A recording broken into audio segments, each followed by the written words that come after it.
Self-care can be things that cater to your mental health, okay? Because that's you, it's literally you taking care of yourself, whether that be pamper yourself, going to therapy, any of the types of things. I said types, I don't know if y'all heard that. Any of those types of things. So,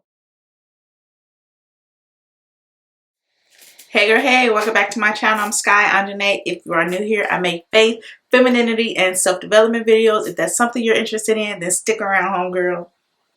I have 5 that are not so fun, and the rest of the 20, those are the fun things. So I just want to get the first 5 hard ones out the way, the ones we don't really want to do, but they're the best things for our mental health. So let's get into it. Number 1, read your Bible. Your Bible is so important to your life. It is literally the word of life, especially if you're someone who is dealing with depression or you're trying to find your purpose, you have anxiety. The Bible itself says anxiety weighs the heart down, but the good word cheers it up. So really reading your Bible and getting that closer connection to God will just bring you this peace, this mental peace that you can't even explain to other people, because I try to explain it, and like I said, it's just unexplainable because it's something that can only come from Jesus Christ. So read your Bible, ladies. 2 is self-reflection. This is one thing that can be really hard, especially if you're in denial or you're stubborn or you just, lack self-awareness. This is something that's going to be really hard for you to do, because you have to literally tell yourself the things that you don't want to hear. Like if someone else was to tell you these things, you will probably want to fight them. You will get into an argument with them because it's just things that you don't want to hear. And it's things that you have to seriously work on to be a better functioning human being in society and just be a happier person and healthier mentally overall. 3, this one can be hard, especially if they're people that you're closest with, you spend your most time with, you really love them. But if they are toxic, you need to cut off the toxic people in your life. They are doing nothing but holding you down. So if you talk to this person and all they have to say to you is gossip, you don't need to be bothered with that, okay? As Christians, we shouldn't be gossiping anyway. Like, our mouths are our fountain of life. Oh gosh, I'm sorry. Sorry. That was Devontae calling me. He's at AT&T. He needed me to do something. It doesn't matter. But where was I at? 3, yes. Cutting off toxic people. Like I would say, if those are people you talk to them and all they have to do is gossip.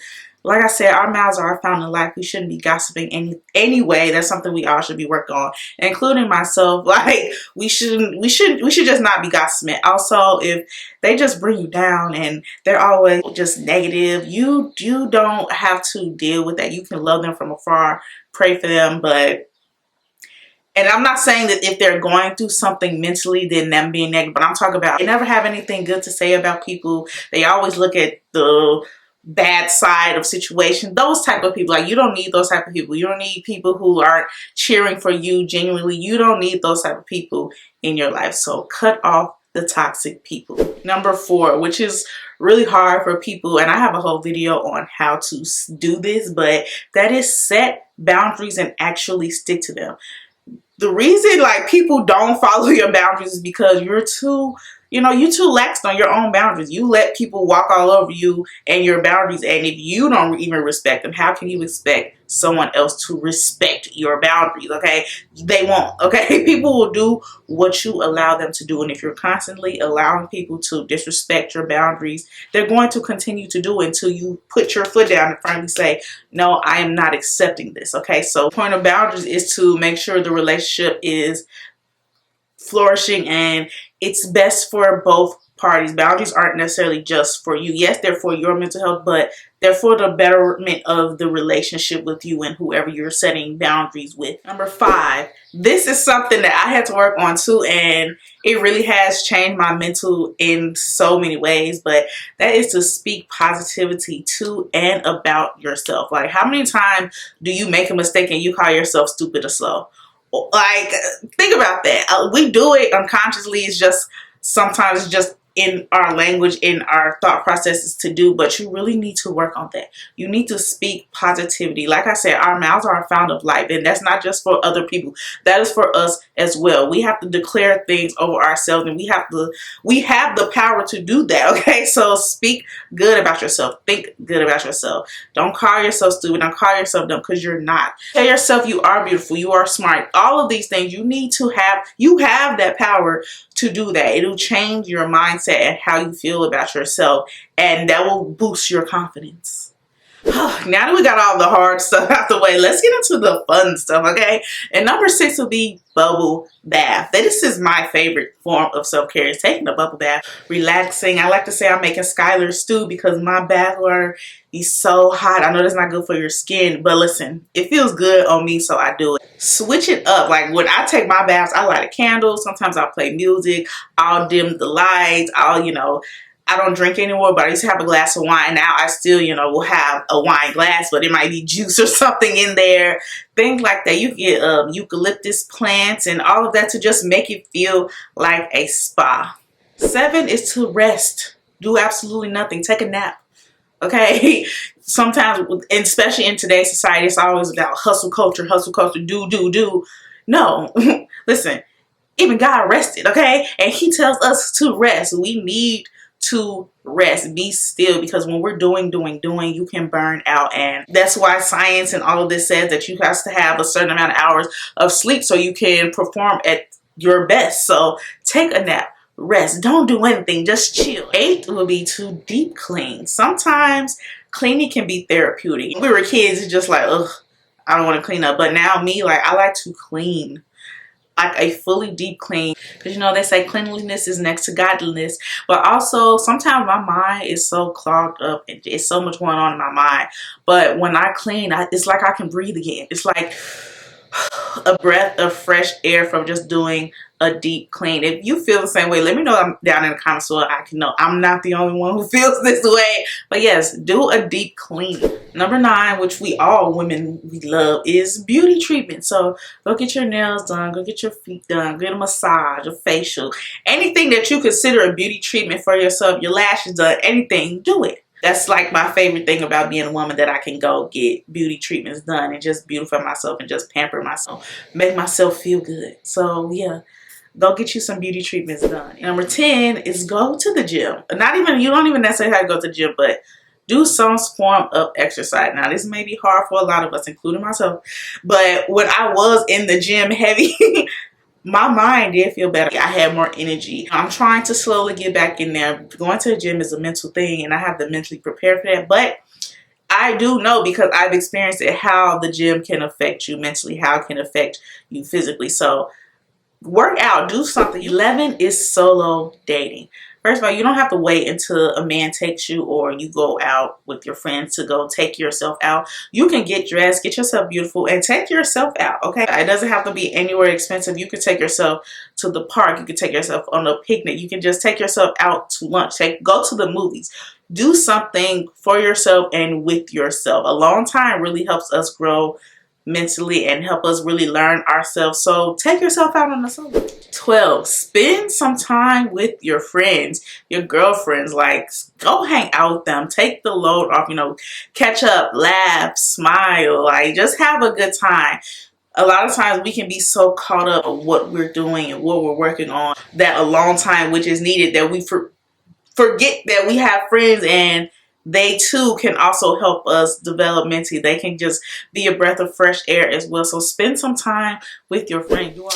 Number 13 is what we were kind of just talking about, and that is get pretty, okay? You don't have to wait until you're going somewhere to make yourself look good. Like sometimes, like I record and I will sit in the house the rest of the day like this, just pretty. That way, every time I look in the mirror, I'm like, look at you, okay?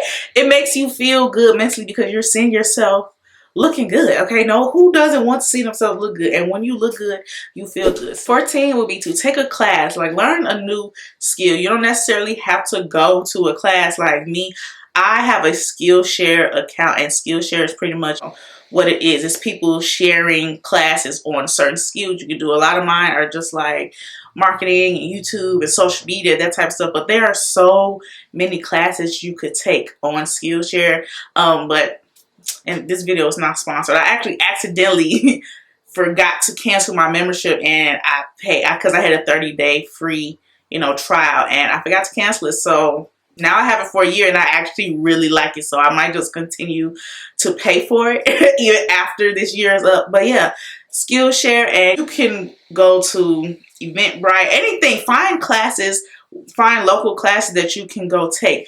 YouTube, you can YouTube some classes, learn something new. It's refreshing of your mind, and stimulating your mind is something we always have to do continuously, because when you stop learning, that's when you stop growing, and we are to be evolving every single day. Okay, so yeah, and it doesn't have to be anything educational either. You can go take a dance class, you can go take a Zumba class, just something new. Like, I know that I'm going to sometime this year, I'm going to take a perfume making class and a candle class, because I love perfume and fragrances. So obviously I'm going to learn how to make those things, and just for fun, Number 15, go for a walk or a drive.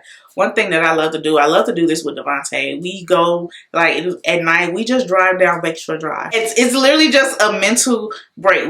No work, no phones. I mean, well, we have our phones to listen to music, but going for that drive, and it's just see the city view, and you see the lakefront, and it's just a beautiful scene, and it's just beautiful time, because one, I'm with him, but also I'm just doing something. I'm not in the house. And even though we're just driving, it's, like I said, it's a breath of fresh air. I don't have to think about anything. I'm just out living. 16 is kind of the same thing. That's just going outside. Get you some fresh air. When I was in college, I used to do this all the time. We had apartments, like campus apartment styles, and I always had an apartment where there was a bench right outside my deck or whatever, and I would just go sit outside on that bench, just to not be in the house, just to have some fresh air. Obviously, these are things you will do in the spring, summer, maybe fall, but definitely not winter. I mean, unless you just like the cold. But go outside, just sit, look at nature. And sometimes I would just look at the birds, see what they're doing. They aren't doing anything, but just look at them like, wow, this is literally God's creation, a bird. You can read outside, you can talk on the phone. I used to sit on FaceTime or on the phone outside. Number 17, retail therapy. Now, I'm not saying go break the bank, but if there's an item that you've been really wanting, and you've saved up for, or you just want to buy it, go do that. Going shopping for makeup, for perfume, shoes. I love shopping for shoes, and fragrances. Like I said, I love fragrances. I love to candle shop. Going to Yankee Candle is my favorite fragrance store, so I just go in there and smell everything, and they have a wide variety of scents, so I just go crazy in the Yankee Candle store. If that's you, let me know, because we're here, okay, when it comes to the candles. It doesn't necessarily have to be Yankee Candle, but candles in general. If you're a candle girl, let me know down in the comments, okay? 18, that would be to go on vacation. Now, I'm not saying you have to go break the bank again and go on vacation. No, it can be something as small as going to a hotel in a town near you, or just going on a staycation for the weekend. Of course, you can go out the country, you go to a whole other state, whatever it is that you want to do, what your pockets will allow, and what you really need to do it. But please, take a vacation, okay? Actually, by the time you'll be watching this video, I would have just come back from a vacation. So, number 19, which is really important for your mental health, which I should have put this at the top with the rest of those. I saved it for here. And that is to unplug from social media and from people. Like, turn your devices off and just be, okay? Be with yourself, not scrolling through social media, because social media can be so draining.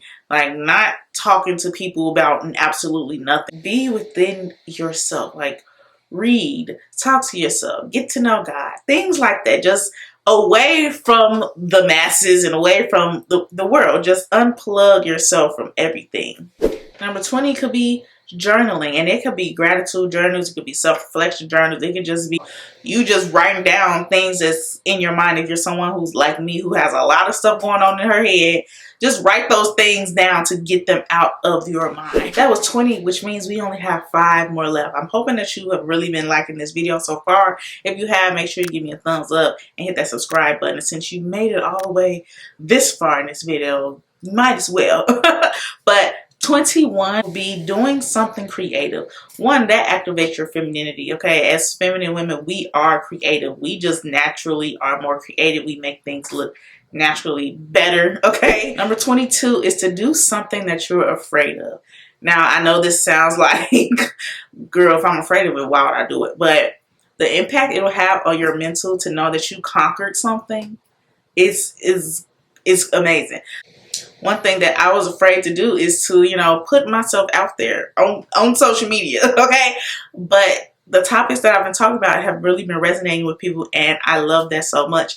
So do something that you're afraid of. It's really conquering. It really makes you feel empowered to know that you did this thing, and it can be big or small, whatever is in your comfort zone. Number 23 is to try new experiences, okay? You do not have to wait until your friends or your boyfriend or whoever can afford or want to do it with you, because if you do that, you're going to be waiting forever. Okay, so try new experiences, and that could be like new restaurant activity. One thing that I wanted to try, and that was the jetpack shoe thing, water shoe thing. I don't know if you've seen those videos, but doing that, I did that when me and my mom went to Cancun. I just like, let me just try this. And when I did it, it was exhilarating for me that I did this, and it's something that I wanted to do. So try new things. It'll make you feel good. It'll just get you out of your comfort zone, and it'll just, again, make you feel powerful that you did this thing that not many other people have done, or something that you just really yourself genuinely wanted to do. It's you doing something for yourself. Hence, that's why it's on the self-care list. And 24 will be to eat your favorite snack. Now, do this in moderation. My favorite snack is hot fries, even though they tear my stomach up. But listen, I deal with that when we get there. I know that sounds counterproductive. We're talking about self-care, and then I'm telling you I'm doing something that has a negative effect on me. But that's the aftermath. I'm not thinking about that. I'm thinking about how I feel in the moment when I'm eating them. They are good to me, and I feel good when I eat them. Especially, that's one of my cravings when I'm on my cycle. So yes, if I'm, if it's a war zone going down, my friend, she said, I'm going to give my body what I want. So yeah, I'm going to give my body what it wants. But in moderation, okay? Eat your favorite snack in moderation. And 25 would be to cry. I know that sounds crazy, but crying, especially when you're going through stuff and you're one of those people who you hold everything in, that is not healthy. So crying will release that. Just have you a nice boohoo, and then keep it going. So like I said, self-care isn't all about what you see on social media. Self-care can be very simple, or it can be extravagant. But the main point to remember that self-care is things that you do for yourself to make yourself feel good, to help yourself grow, okay? And if you're someone who is trying to heal their femininity, self-care is really important. If you are trying to do that, then make sure you watch this playlist right here. That is all I have for you. I hope you really enjoyed this video. Give me a like, subscribe, and I will see you in my next video.